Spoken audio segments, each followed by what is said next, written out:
all to thank you, because it's really a great honor for me and pleasure to have Professor Vaknin as guest today in this. Thank you for having me.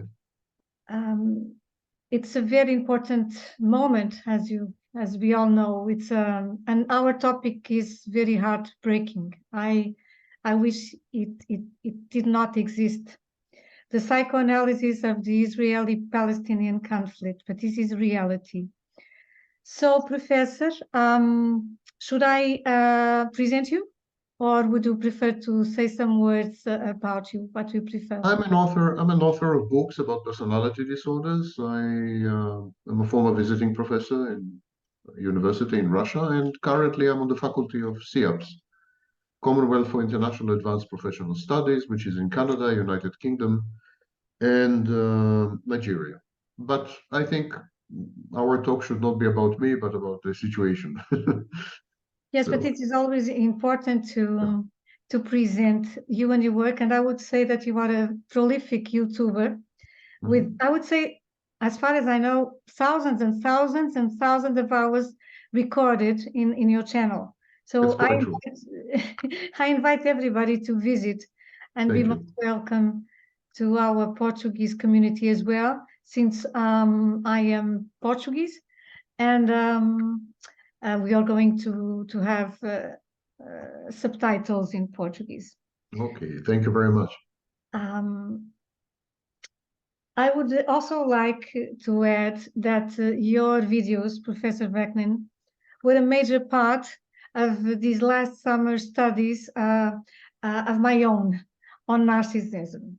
I took the months of summer to study deeply with your work this topic. Poor you. I could think of much better ways to spend the summer. Well, I went to the beach also, but I really wish to thank you publicly for your depth and precious work. And in nature, nothing is wasted, all is transformed. So from our own wounding can result or more damage or humus for the betterment of all others, of all. So you are a fountain of humus, Professor, to all of us. Thank you. I would say so. Blessed be for your work. Thank you. Call me Sam, by the way. It's much shorter. Thank you. So as we all know, on the eve of the 17th of October started these so very tragic events between Hamas and from Gaza and Israel, the attacked part on that very first moment. There are several layers in such a difficult and heavy knot to untie. We have the obvious religious layer, and I would introduce the following angle to this theme, to my question. I know, by the way, what you think about Carl Jung, but nevertheless, I'm going to quote Jung. He said that the problems of psychoneurosis often turn out to be religious problems. He said that he was forced somewhat against his will to examine dogmas so he could treat his patients. So he came to the conclusion that there were ruling ideas which decide our ethical behavior and have influence in our practical lives. And these ruling ideas would be archetypes that exist in the structure of the human imagination. So with this introduction, Sam, I would ask you to offer your thoughts about foundational myths of both religions involved. Actually, the conflict started off between two atheist groups. The Zionist movement was anti-religious. One of the main tenets of Zionism, especially political Zionism at the end of the 19th century and the beginning of the 20th century, which was started by assimilated Jews, was to fight off religion and orthodoxy in Judaism as forces of death, a death cult.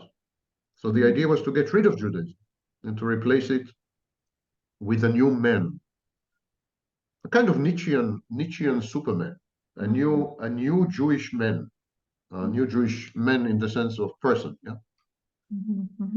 And this new Jewish person would be anti-religious. It's not even atheist. It's anti-religious. Would be bonded to the soil. It was a bit like soil and blood in Nazi, later in Nazi propaganda. All these ideas were roaming. All these ideas were in the air all over Europe. You could find similar ideas in, for example, Russia. So it started off with atheists or anti-religious people on the Jewish side, and on the other side, they were essentially the equivalent of Marxists in the Arab world. And in the 1930s, between 1936 and 1939, there was an Arab mutiny against the Jews and against the Palestinian mandate, which didn't have initially any trace of religion in it. But then religious leaders took over. They hitchhiked on the nationalism, on the underlying nationalism. They hijacked the nationalist movements. At the beginning, it happened with the Arabs, not with the Jews. So you had the Mufti of Jerusalem, who was a religious authority, taking over the Arab mutiny. On the Jewish side, it took a lot longer. It took until the 1980s. And in the 1980s, the conflict was converted from a clash between two nationalist movements vying for the same territory. It was converted from this kind of clash to a clash between two religions. This was owing to the influx of extremist, radical religious Jews, mainly from the United States, immigrants to Israel. They started off a settlement movement in the occupied territories in the West Bank, the heartland of Jewish history and religion.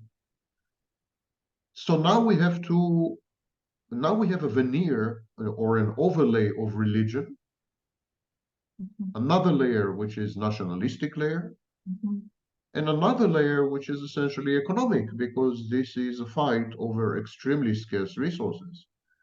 The size of the state of Israel is New Jersey, like New Jersey in the United States. It's tiny. It's a postage stamp, absolutely tiny. And because the resources are so scarce, about 40% of the area is actually desert. And only the rest is somehow, with huge effort, somehow arable, can be used for agriculture. So there is a confluence of religious, nationalistic, and economic fight over scarce resources. And this is what makes the conflict intractable, because there is no place for compromise. None. Anyone who claims that a compromise can be found in the land of Palestine between Jews and Arabs either has no idea what he's talking about or is gaslighting us. There is no place for compromise. There are two possible models. One is known as the two-state solution. The two-state solution is anything between nonsensical and delusional, because the Palestinians are concentrated in two areas. One is known as the Gaza Strip and one is known as the West Bank. And to connect these two areas would mean to cut Israel in half. And Israel would never agree to that. The second option is known as a one-state solution, where both Israelis and Palestinians will live happily ever after. But there's a problem with the one-state solution. If it is Jewish, it will not be democratic, because the Palestinians are a majority. So if it maintains its Jewish character, it has to suppress the Palestinians or treat them as second-class citizens, apartheid in effect. So a one-state solution can be Jewish but not democratic. If it is democratic, on the other hand, it can never be Jewish, and that will never be accepted. And they would not accept it. And they will not accept it. Now, ironically, the model of a one state where the Arabs are second-class citizens is actually a Muslim model. It's in Islam. Islam says that all non-Muslims who live in Muslim countries should be second-class citizens, and they are known as dhimmi or ahl al-dhimam, under the protection of the regime, of course, under the protection of Muslims, not to be abused and pillaged and so on, but still second-class citizens who pay a special tax. So it is Islam actually that provides a model for a one-state solution with the Muslims as second-class citizens. Why can it be done in the territory that it is today, Palestine, the Gaza Strip? I'm not quite sure what you asked. Sorry? Why that space of a Palestinian state could not be done in that territory? In Gaza Strip? Instead of being a prison, being a Yeah. state. Gaza Strip is, depending on how you measure it, 47 to 62 kilometers long and a few kilometers wide. It is beyond tiny. It's the size of a city, size of a metropolis. And there are between 9 and 10 million Palestinians. Even right now, with 2.1 to 2.4 million people in Gaza, even now, Gaza is the most densely populated area in the world, much more than Hong Kong. But it would be a start point. But the problem is that there are many, many problems. But how can we, Sam, if we cannot live in a world without religion, at least in the next, I would say, I don't know, generations or years, how can we work with the ideology possession? Because it's a possession, you know. We are not only in religious terms, with the nationalists, with every time we are possessed by an ideology, we are not human anymore in a sense. So what could we do about it? Ideologies are modern inventions. It's a way to reflect underlying mental health issues on the individual level and on the collective level. For example, we have a rising tide of grandiosity, which started about 200 years ago. It's not new. Started 200 years ago. Yes, We have a rising tide of victimhood as an identity. And religion and ideologies in secular religions like Marxism and Nazism and fascism, they're secular religions. These are answers to these needs to feel superior in some way, entitled, and a victim, mysteriously together. You're entitled because you're a victim, and you're superior because you're a victim. And I know that you spoke about it, Sam, in other interviews, that the myth, the foundational myths of both Israel and Palestine would be ultimately connected with this victimhood that justifies so much, so many attacks. Well, you asked me about the founding myths of the conflicting religions there.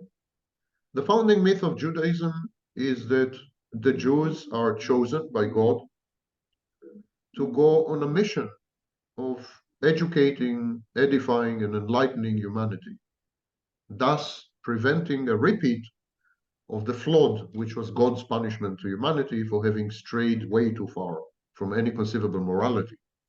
So the Jews are guardians of morality, they are beacons of enlightenment, and they have this mission and obligation. The Jews don't consider the fact that, or the fact in their eyes, that they've been chosen as a kind of gift or endowing them with any superiority. On the contrary, it's an obligation. This is the founding myth of Judaism.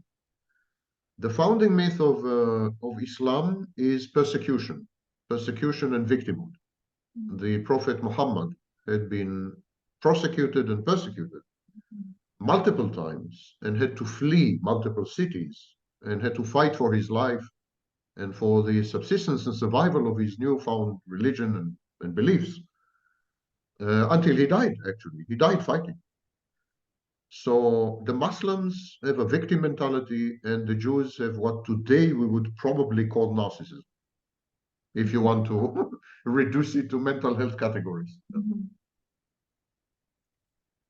You spoke about this but I would say one of the most, without connect with these most rampant pandemics of the 20th and 21st century, which is for me narcissism.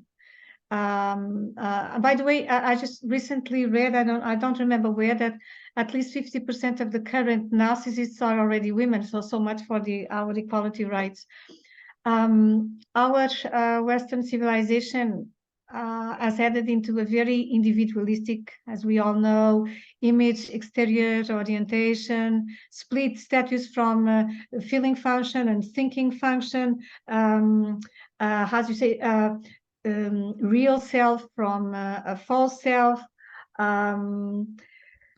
control of others, including control of a body, which create addictions, and this excessive rewarding of extroversion, competition, being number one, being the best. And even though, of course, humanity always faced challenges, but we have our own now. And this incapacity to see into each other, into intimacy, is this split, this division, this war between right and left, and religions and dark and night, and conscious and unconscious, and body and soul. This grows together with the love for power. So how can we, in a way, slow it down, building stronger bridges between these opposites? I sometimes say that therapy is the religion of the future, because if we do not cook this raw instinct with the fire of consciousness, we continue to throw bombs to the others, of course. So how can we, knowing that so many leaders, by the even fact that they have to get in so powerful positions, they have to have no empathy, they have to manipulate, they have to pray for power. So those are traits of narcissists or borderlines or psychopaths. So how can we do something about it? I don't think we can.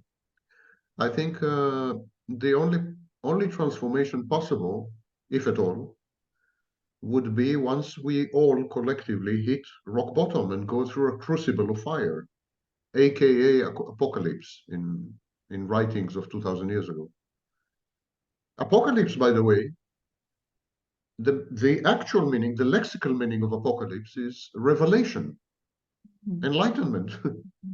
Apocalypse is about self-awareness, suddenly coming face to face with what truly is.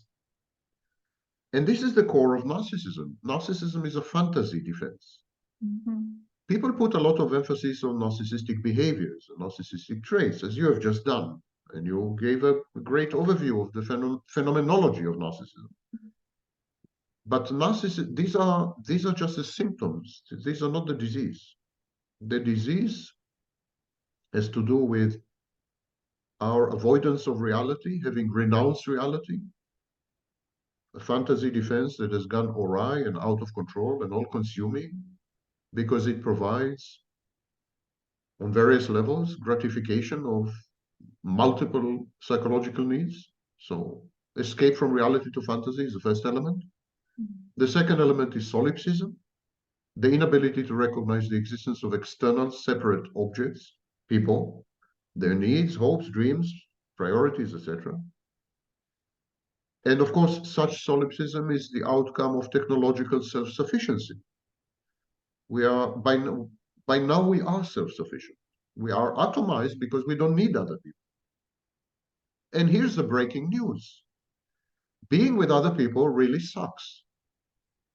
Socializing is horrible. Other people are difficult, they're demanding, they're critical, they're injurious, they're disgusting. Sometimes they smell bad. You know, it's not pleasant to be with other people. Throughout human history, we consented to share space, physical space and mental space with other people because we had no choice. But now that we are given a choice, technological choice, to be self-sufficient and atomized, we take it, absolutely avoiding other people and pretending that they don't exist externally, that we are the only ontological entities. We are the only ontology. All the others are epistemology.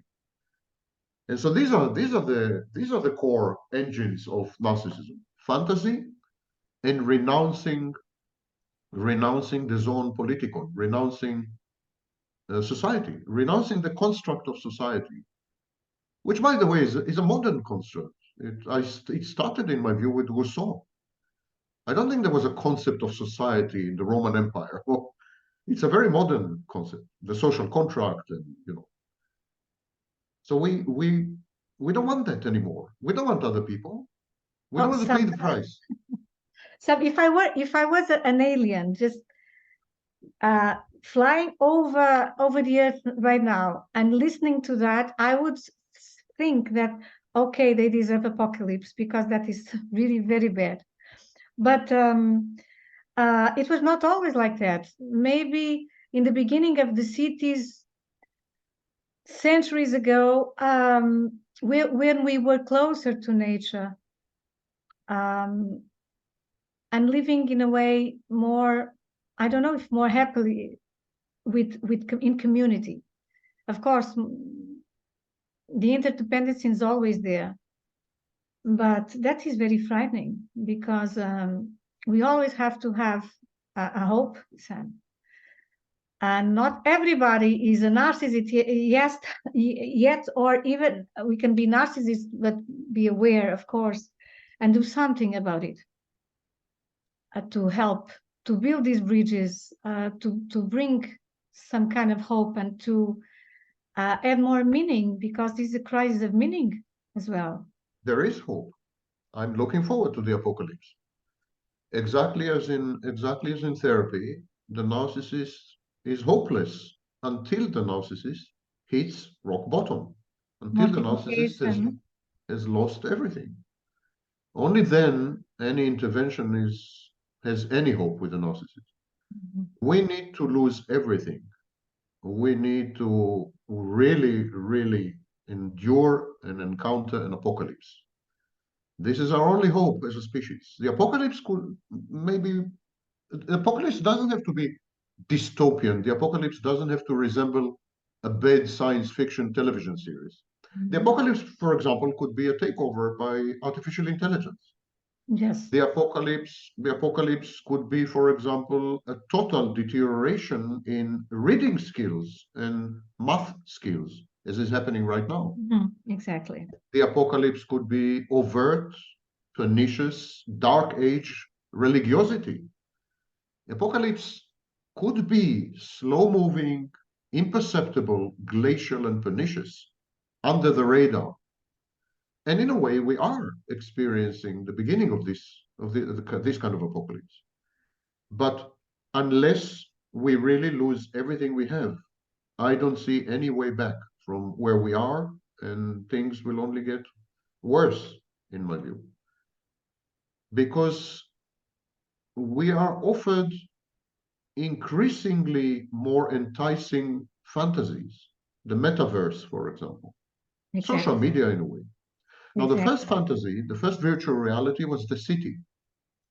The Yeah. city was the first virtual reality because we were disconnected from nature, and yet we still had food, for example. So it was easy for us to imagine that the food appears from nowhere. It's inside cities. You have a totally artificial environment that has nothing to do with nature, nothing to do with soil, nothing to do with the seasons. You have artificial lighting. It's a totally artificial reality. And it is within cities that we discovered self-sufficiency. You could sit at home, surrounded by books or parchments, eat to your heart's content. Your slave could go out and bring you food. You didn't even need to see anyone. And we have the first hermits and the first monks and the first antisocial or asocial people, starting then, a few thousand years ago. And so today, the problem is that there are 8.2 billion people on this planet. And we all have a need to be seen. When we are babies, we need to be seen. If we are not seen by mommy when we're babies, we die. Babies who don't attract attention die. So the need to attract attention is a survival instinct, survival reflex, sorry. It's a reflex. It's easy to be noticed, it's easy to be seen, it's easy to be cared for when you're in a village. In a village with 200 other people, 2,000 other people. Everyone knows you. Your business is everyone's business. They take care of you if you're sick. They reprimand you if you misbehave. They keep you on the straight and narrow. They provide you with social feedback. So these smaller units of habitation allowed everyone to be seen. Now that you're in cities with 10 million people, 20 million people, or in global cities, virtual cities of 2, 3 billion people, like the Facebook city, your need to be seen means that you need to escalate your behavior. You need to become radical and extreme. You need to play on negative effects. You need to emphasize negativity. You need to. So the need to be seen is driving each and every one of us, myself included. I'm not exempting myself. Each and every one of us is driving us to radicalize, to disconnect from others, because it's a zero-sum game. If you're spending time with me, you can't spend time with someone else. I'm getting your attention right now. So I would do anything to get your attention, but I have to sacrifice others, of course. But we can go to communities again. We can change that slowly by slowly. People are coming after pandemic or within pandemic. Many people went to the countryside again. It could take many time, but people are increasingly discontent with their leaders also. So I believe a revolution is necessary. You call it apocalypse, a revolution of consciousness, of awareness. I would have agreed with your optimism had I not realized that all this is channeled through victimhood. People cast themselves as victims of leadership, victims of circumstances, victims of the financial industry, victims of other people, victims of their own upbringing, adverse childhood experiences. Victimhood is the organizing and the hermeneutic principle, the principle that explains life, that makes sense of life, imbues it with meaning, purpose, and direction. And victimhood, alas, is just another form of narcissism. So we have transitioned from overt, grandiose, in-your-face psychopathic narcissism to covert narcissism, also known as victimhood. Victimhood is covert narcissism, period. So yes, people leave their jobs, the great resignation, and they go to nature, but they do so as victims. People are socially active. There's never been more social activism than today, social justice activism and social, never more than today. Even among teenagers, Greta and the environment, but these are not real, they're fake. They're about obtaining and securing attention. These are covert narcissists. They're virtue signaling. It's all fake. They all lack fake. depth, and they like sense and real purpose. Yes. It includes feminism, includes the current iteration of feminism. It includes definitely Me Too. It includes the far right. Wokeism. It includes many, yes, isms. Yes, I agree with you, Sam. But nevertheless, people can go to therapy. Nevertheless, many people can reflect, meditate, transform, be more and more aware, so that not to be an easy prey of that victimhood, which is a wonderful illusion sometimes. I'm not quite sure where you derive your optimism from, but it sounds quite delusional and fantastic. I'm sorry to say.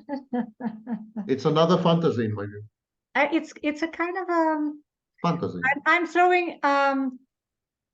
I'm thinking with you, like in a tennis kind of I'm just You exchanging. sound like someone who is seriously traumatized by the current state of affairs in the world and has retreated into a fantasy defense. Fantasy defense that says, I call it malignant optimism, by the way. It's a fantasy defense that says, well, there's still hope, we can still do something, we can still change things, and so on. Of course, that all these possibilities of apocalypse you referred are scary, but I also know that the crucifixion, the resurrection, and life is enough of a crucifixion, as many deaths and rebirths that offers to us. But it's a way out. It's a on. I solution. agree with you. We need to be crucified. Absolutely. That's what I'm saying. We need to be crucified. Nothing short of crucifixion will lead to resurrection. That's precisely what I'm saying. I agree. But that's not a very optimistic view, is it? Being No. crucified. No, but it happened. It happened. It happened to me a couple of times in this lifetime. It happened to you. It happens. We have to go through very painful transformations. They resemble crucifixions, right? And what happened in my life is that I reborn better. I mean, more aware, lighter, and with the well. With new energy and vitality most of the times, not immediately, but in the process. But I agree, there's no debate. I think that collectively we should go through a collective crucifixion. I agree fully. I call it the apocalypse. Crucifixion is acceptable to me. If this is your metaphor, then I comply. Crucifixion. We need to go through crucifixion. Just to use one that is closer to my first tradition, which is Christian. But yes, Sam, you spoke about your honest expectations and fears and hopes for this, not only for this conflict, but for what the world is facing now. Any last thought you would like to add to this talk today, Sam, regarding this topic? You are Israeli, by the way. You are from Israel. Is your family well? Yeah, as far as I know, I can't get in touch with many of them. Communication is very disrupted in Israel right now. But as far as I know, some of them are well. So you would like my thoughts about this particular conflict, or generally? In general, because we have always to look at the world as a also because these are symptoms of our own world. You know, these are big symptoms of our own world, of what's going on around, the lack of purpose, lack of sense, lack of meaning, the lack of hope. And Palestine or Israel, whatever you want to call it, this patch of land has always been the harbinger and the toxin with the C, the warning bell of mega trends. The Roman Empire, about 1/3 of the Roman army was in Judea trying to suppress a rebellion. It took the Roman army 4 years. Rome, the empire that stretched from Afghanistan to United Kingdom, today's United Kingdom, Britain at the time. Rome thought that it's worthwhile to use 1/3 of its army in Judea, which is, as I said, the size of New Jersey, because it is the fault line. It is the fault line. There are many fault lines in the world, of course. Tectonic plates of civilization, as Huntington called it, the clash of civilizations. So there are many tectonic plates and many fault lines, but there's none like Palestine. Palestine, none, absolutely none. Not Ukraine, forget all this. Palestine, but Biden made a trip to Palestine 1 week after the conflict started. It took him a few months, more than a year, to visit Ukraine. Why? Because Palestine is 100 times more important than Ukraine. Why? because Palestine is where everything meets. It's a meeting spot, like in an airport, and where all the tectonic plates clash and all fault lines converge. For example, the state of Israel is a buffer between the Sunni world, which starts in Gaza, ironically, and the Shia world, which is essentially Iran and so on. Shia and Sunna in Islam are two major camps. Sunna is much bigger than Shia, but still, they're two major camps fighting over the soul of Islam, the future of Islam, and the direction and interpretation of Islam. Where do they meet? They don't meet in Iraq. They don't meet in Turkey. They meet in Israel. If you look at the map, Shia on the north, Sunna in the south. So it's one example. Another example, NATO, Russia, even China, they all converge on this area, the Mediterranean Sea and the Middle East. And in the Middle East, the key, the pivot is definitely Israel, geographically, if not spiritually, and if not. Mm-hmm. So it is a war by proxy between East and West that has always been fought on the territory of Israel. Next, religion, Christianity, Judaism, Abrahamic religions at least. Christianity, Judaism, and Islam, they all converge not in Saudi Arabia. There's nothing meaningful in Saudi Arabia as far as Christians or Jews. But in Israel, there are numerous meaningful sacred sites and so on and so forth. So it's also a clash between religions. Above all, it's a clash between civilizations and Weltanschauungen, worldviews. It's a clash between enlightenment and religiosity, not religion, religiosity. It's a clash between rigid, uncompromising fundamentalism and flexible, relative, moral relativism. It's a clash between West in terms of civilization, Western civilization, and Eastern civilization. And it's a clash between past orientation and future orientation. Now, this is where the war between all these axes is going to take place, or is taking place there.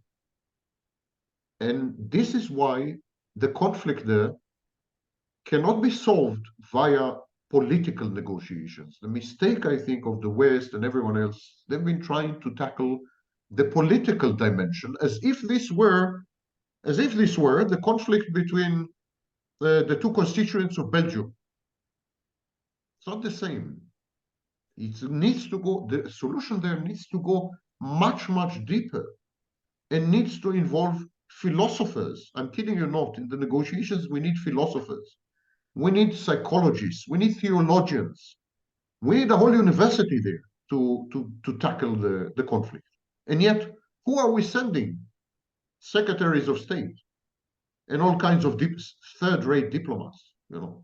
That is a hope, and it is not illusion, as far as I know, and that's what I also meant when I talked about a revolution. And the three religions that are patriarchal, I mean, in terms that they substituted the goddess, the mother goddess, to a father god, Islam and Judaism and Christianity. Maybe they should recover the highest value to go to the table of negotiations as well, because there has to be a highest value, which is life, above everything and all.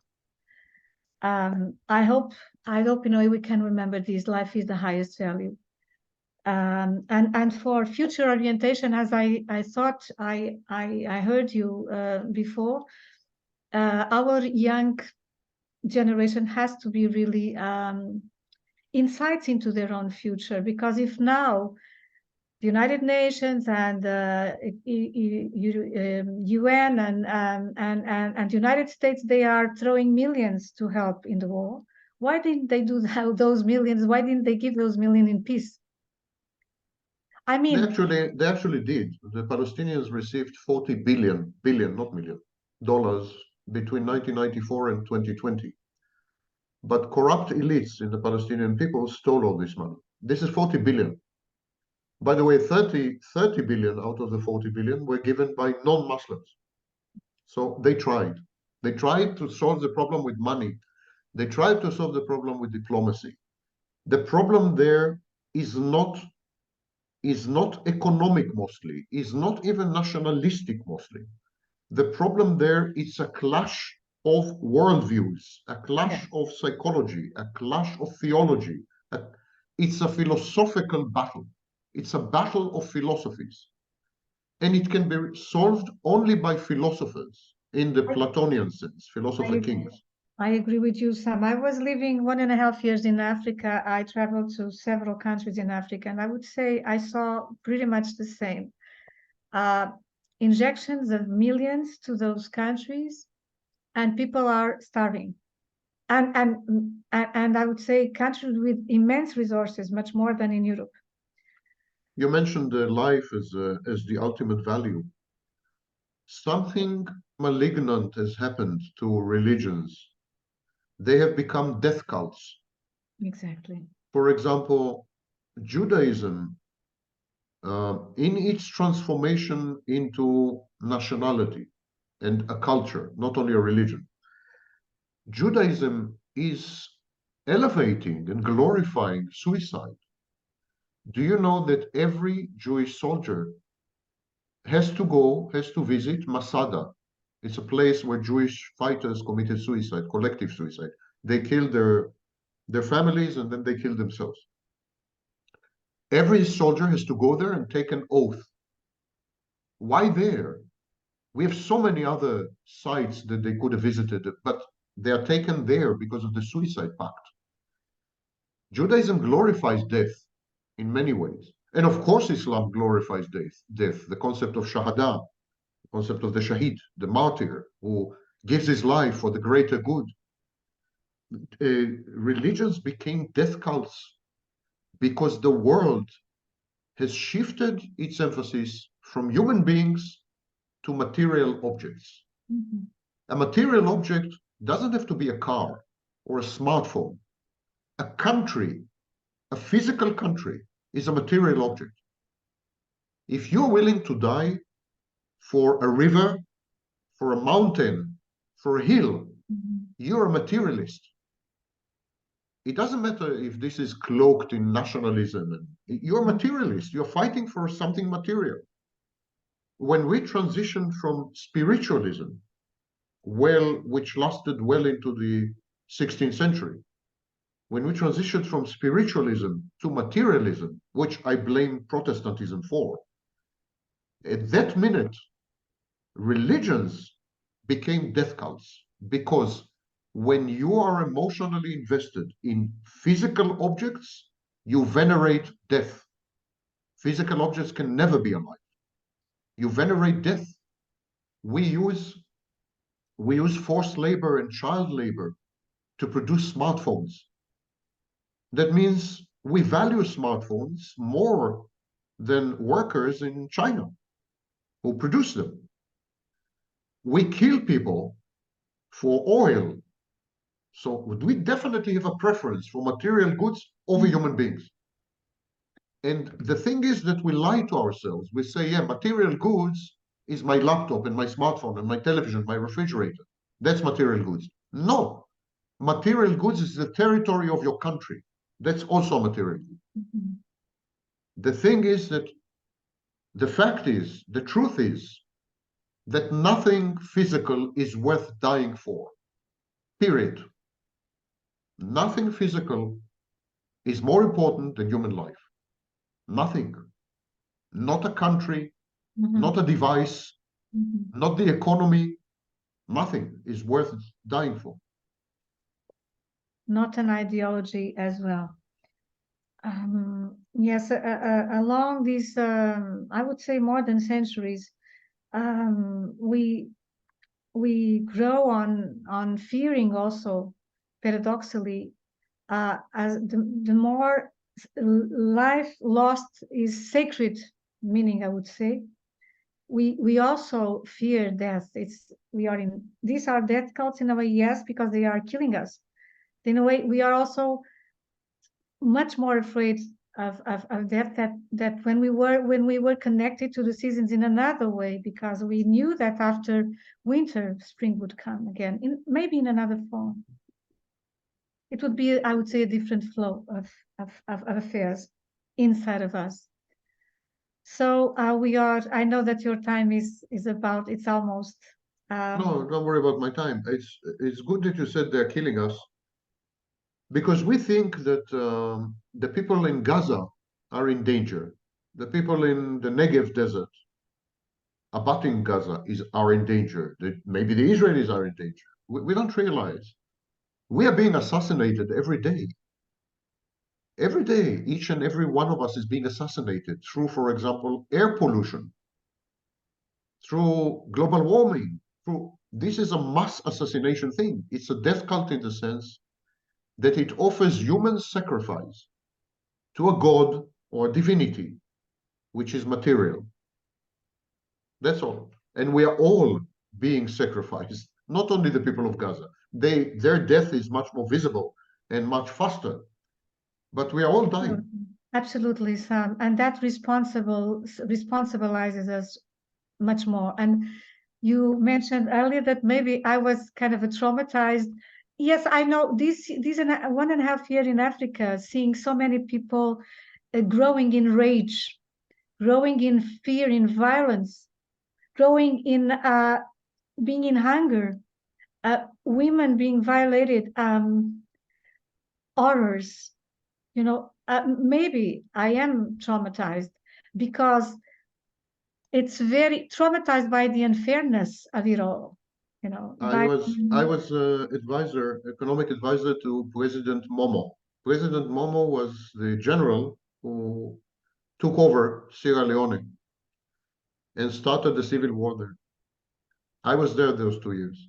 When the civil war started, under General Momo, I was his advisor.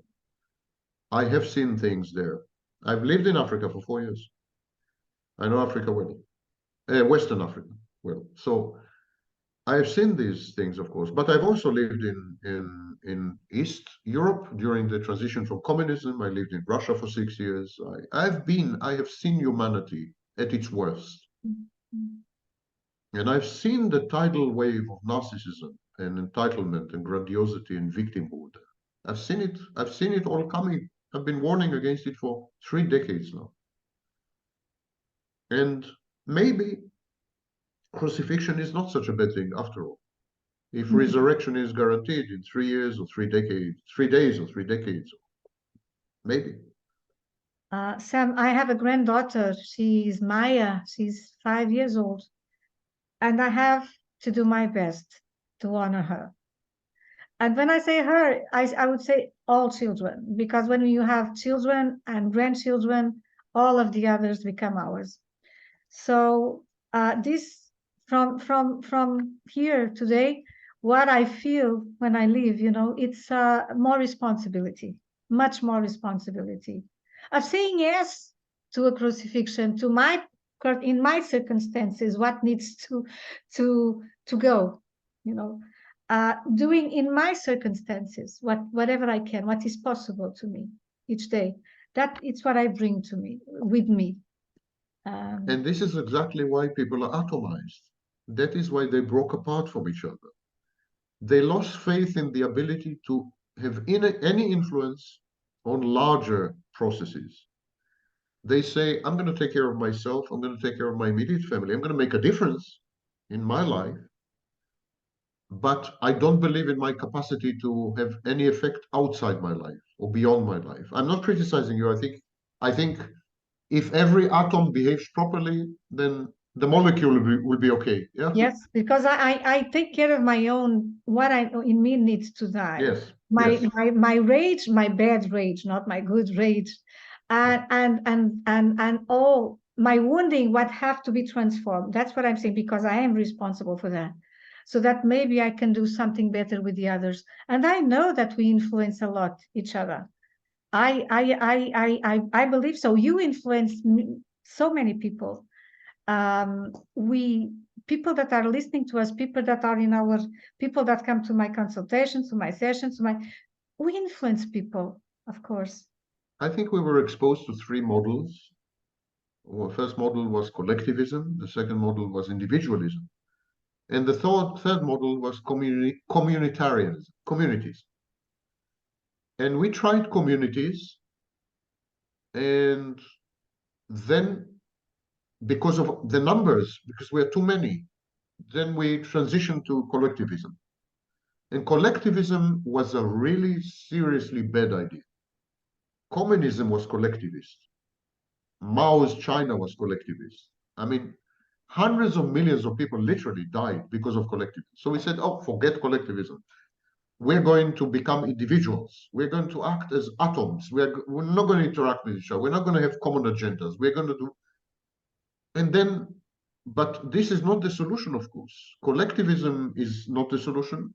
Malignant individualism is not the solution. Communities are the solution. I'm speaking about individuation, which is much different, Sam. Yes. Individuation.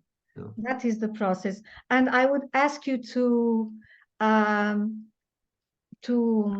speak forward that what you have just told. Please bring to the table of negotiations philosophers, psychoanalysts, psychologists, people from the academia. Bring them. That is, I would say, an important key, and it is important right here, right now, in this very moment. Sam, whenever you come to Portugal, please let me know, because I would love to meet you in person. Thank you. And I want to thank you very much for this wonderful interview.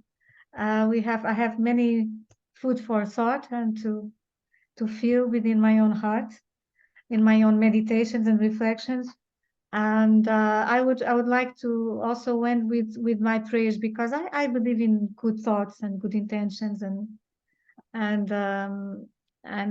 the prayers for everybody, and in this moment especially for those who need most that empathy, that I would say love. It's important. It's very, very, very important. So thank you. Many blessings to you as well.